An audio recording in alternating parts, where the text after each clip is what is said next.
Bismillahirrahmanirrahim. Assalamualaikum warahmatullahi wabarakatuh. Selamat datang di channel Proyek Adaptasi.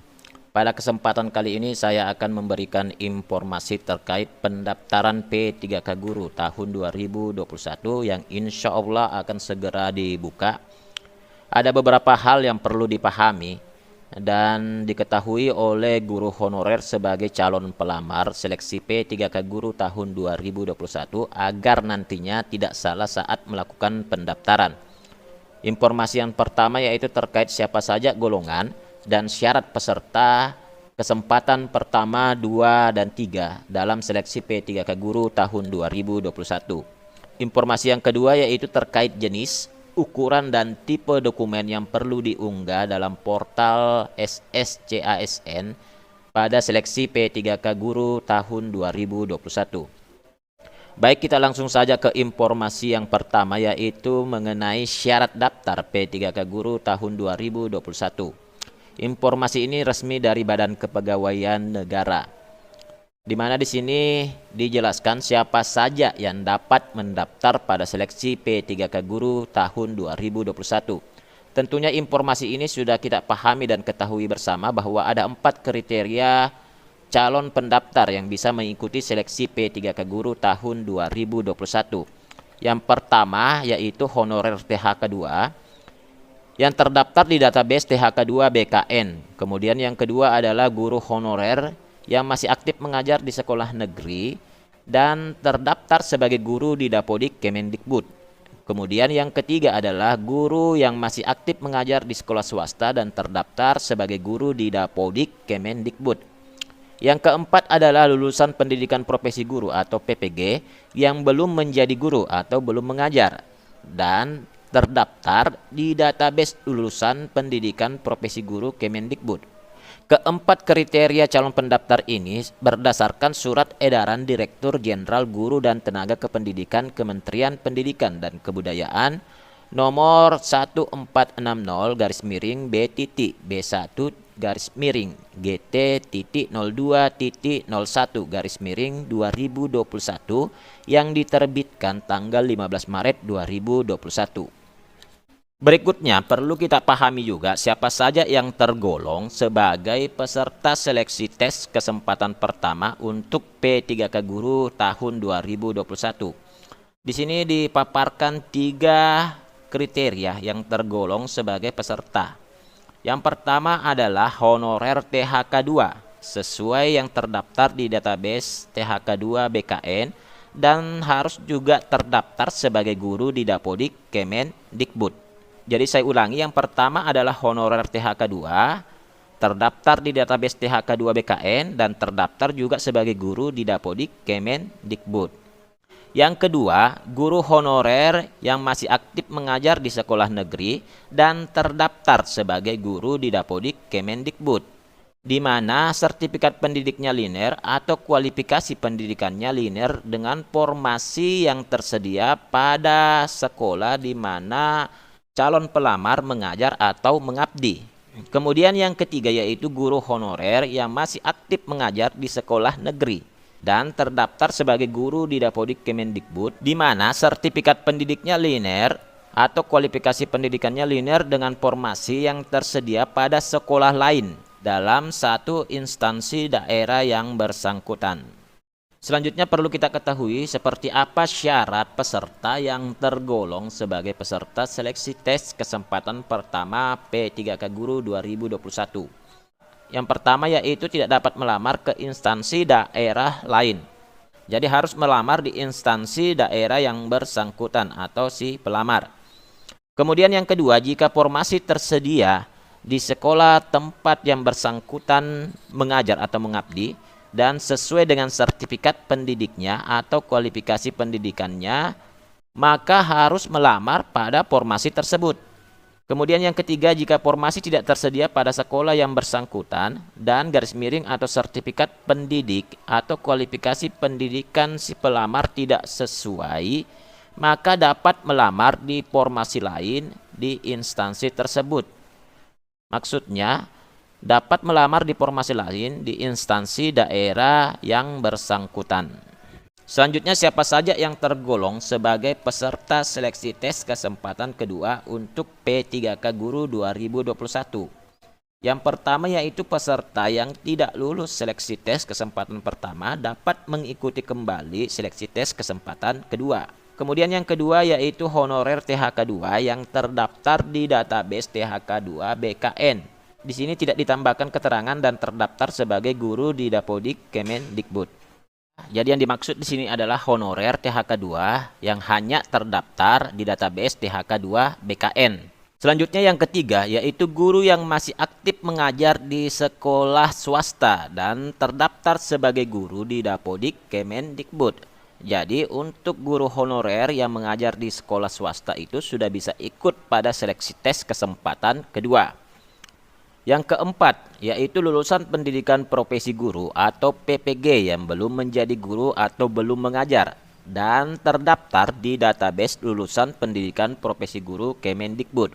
Jadi bagi calon pelamar yang telah memiliki sertifikat pendidik tetapi belum menjadi guru atau belum mengajar di suatu sekolah juga sudah bisa ikut pada seleksi tes kesempatan kedua. Selanjutnya, seperti apa syarat peserta yang tergolong sebagai peserta seleksi tes kesempatan kedua P3K Guru 2021. Di sini dijelaskan yang pertama yaitu peserta memilih kembali formasi di instansi daerahnya masing-masing, baik itu di sekolahnya masing-masing maupun di sekolah lain di instansi daerahnya masing-masing yang masih belum terisi sesuai dengan kualifikasi serdik atau kualifikasi pendidikan yang bersangkutan.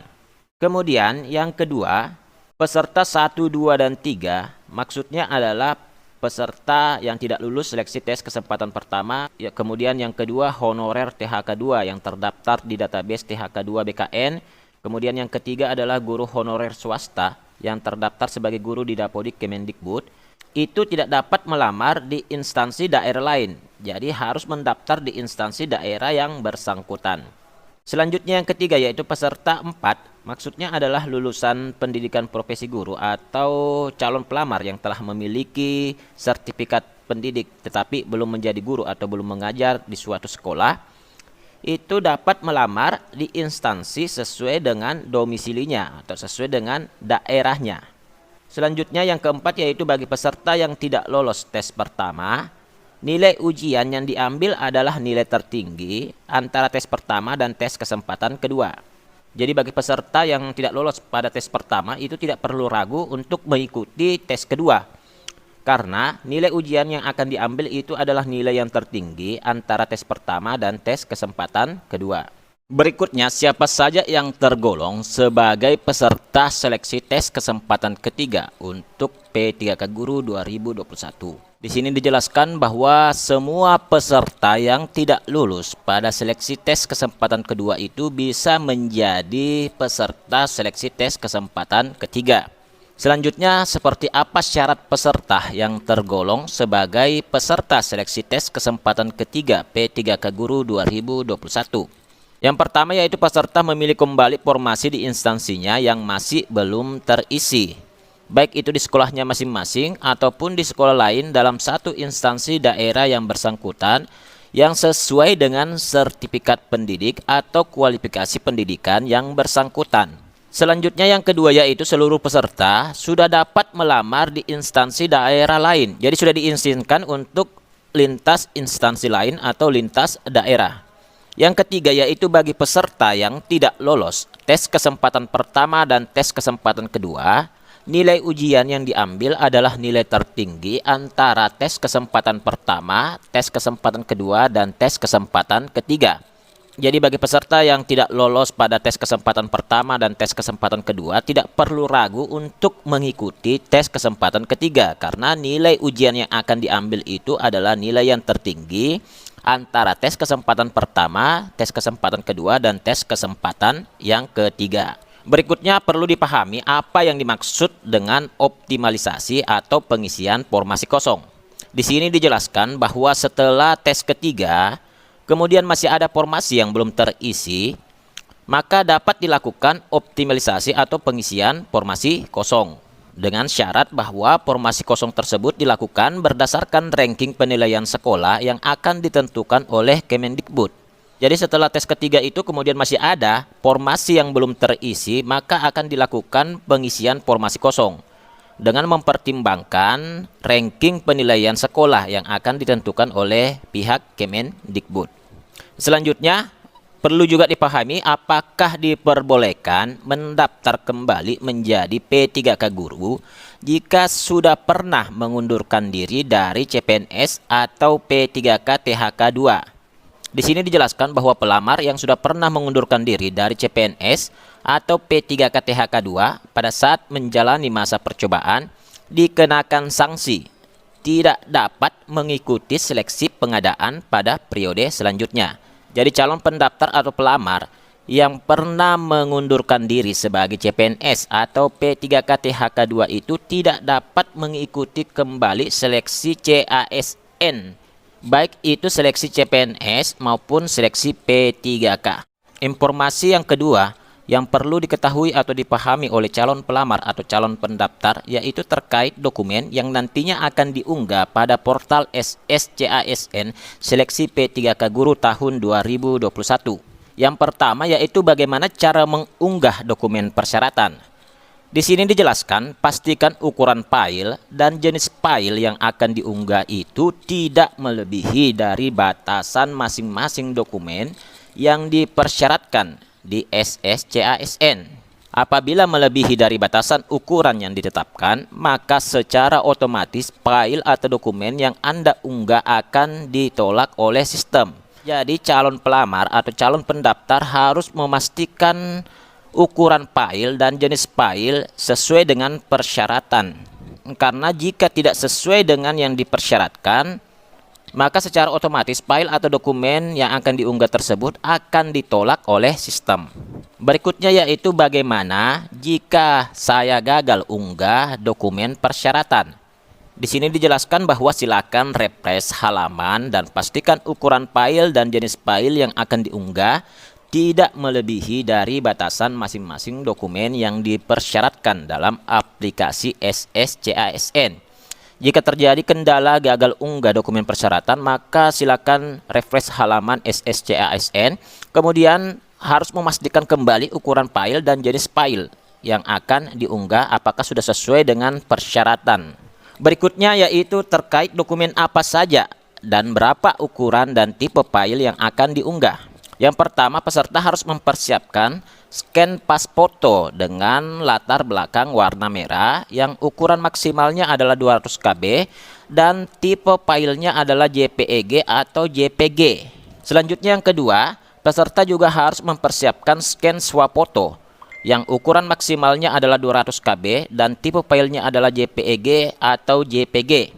Selanjutnya yang ketiga, peserta memang harus mempersiapkan secara dini scan KTP-nya masing-masing dengan maksimal ukurannya adalah 200 KB dan tipe filenya adalah JPEG atau JPG. Dan yang keempat yaitu scan surat lamaran maksimal 300 KB dan tipe filenya adalah PDF. Jadi nantinya surat lamaran itu harus di-scan dengan maksimal ukurannya adalah 300 KB dan tipe filenya adalah PDF. Berikutnya yaitu scan ijazah ditambah serdik atau STR maksimal 800 KB dan tipe filenya adalah PDF. Jadi nantinya ijazah dengan serdik atau STR itu disatukan dalam satu file yang ukuran maksimalnya adalah 800 KB dan tipe filenya adalah PDF. Berikutnya yaitu scan transkrip nilai maksimal 500 KB dengan tipe file PDF. Jadi siapkan juga scan transkrip nilai dengan file terpisah dari scan ijazah, di mana ukuran maksimalnya yaitu 500 KB dan tipe filenya adalah PDF. Dan yang terakhir yaitu scan dokumen pendukung lainnya maksimal 800 KB dengan tipe file PDF. Jadi dokumen pendukung lainnya sesuai dengan yang dipersyaratkan instansi itu nantinya juga akan di-scan dalam satu file atau digabung dalam satu file dengan nilai maksimal ukurannya yaitu 800 KB dan tipe filenya adalah PDF. Selanjutnya informasi yang perlu diketahui terkait dokumen yaitu apabila saya sudah melamar secara online, apakah perlu mengirimkan berkas fisik untuk seleksi administrasi? Di sini dijelaskan bahwa berkas fisik untuk seleksi administrasi tergantung pada kebutuhan masing-masing instansi. Untuk itu perhatikan pengumuman masing-masing instansi. Jadi ditekankan di sini bahwa untuk pengiriman berkas fisik untuk seleksi administrasi itu tergantung dari kebutuhan masing-masing instansi. Jadi perlu diperhatikan pengumuman dari masing-masing instansi yang dipilih. Informasi selanjutnya yaitu apakah saya dapat mengganti dokumen yang sudah saya unggah pada portal SSCASN. Dijelaskan di sini bahwa dokumen yang sudah diunggah masih dapat diganti selama Anda belum mengklik akhiri pendaftaran. Jadi semua dokumen yang diunggah pada portal SSCASN itu dapat diganti dengan ketentuan atau dengan catatan belum mengklik tombol akhiri pendaftaran. Demikian informasi yang bisa saya sampaikan pada kesempatan kali ini. Jika video ini bermanfaat, silahkan di-share sebanyak-banyaknya. Terima kasih bagi kalian yang telah meluangkan waktu untuk menonton video ini. Jangan lupa bahagia dan selalu bermanfaat bagi orang lain.